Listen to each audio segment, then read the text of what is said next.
معناها جاي باش نفرح اهلي لهنا وناسي واحد وكل شيء، ان شاء الله نعديو سبيكتاكل باهي.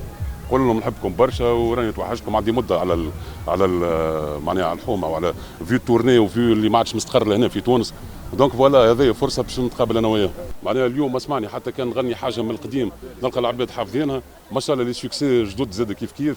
فوالا يعني فما كونتينيتي وحب الناس ما يتشراش بالفلوس خويا. فهمت شنيا معناها ماهيش كان موسيقى كهو. هذا توفيق ومحبه كيف ما نقولوا فيها ربي كيف ما نقولوا فيها بعثها لك.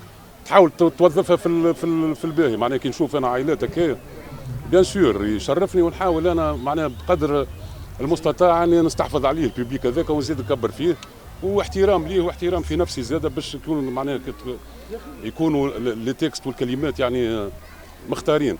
عليه تصويرتنا حلوه من قبل احنا معناها ماهيش خايبه. اي لا تصويرتنا حلوه. الشاذ يحفظ ولا يقاس عليه. في الاحياء الشعبيه دو بارتو هذيا سواء في معناها في باريس في نيويورك بيدها معناها تلقى فيها الحكايات هذي. دونك احنا خويا ليماج بتاعنا باهيه. ناقصنا تعرف شنو هي الانفراستركتور.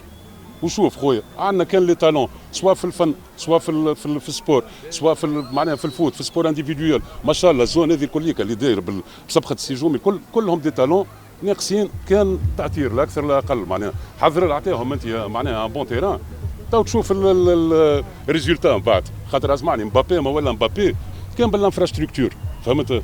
ونشوفوا احنا سبور ما نعرفش في فرنسا ولا الانترناسيونال علاش معناها احنا ما عندناش دي تالون. عندنا كان لي تالون ما عندناش الارضيه لا اكثر لا اقل. لازم الارضيه تتحسن وبقدره الله الليماج تزيد تتحسن. معناها مش الليماج بتاعنا كانت خايبه لا الليماج بتاعنا حلوه. ناقصنا لونكادرمون لا اكثر لا اقل.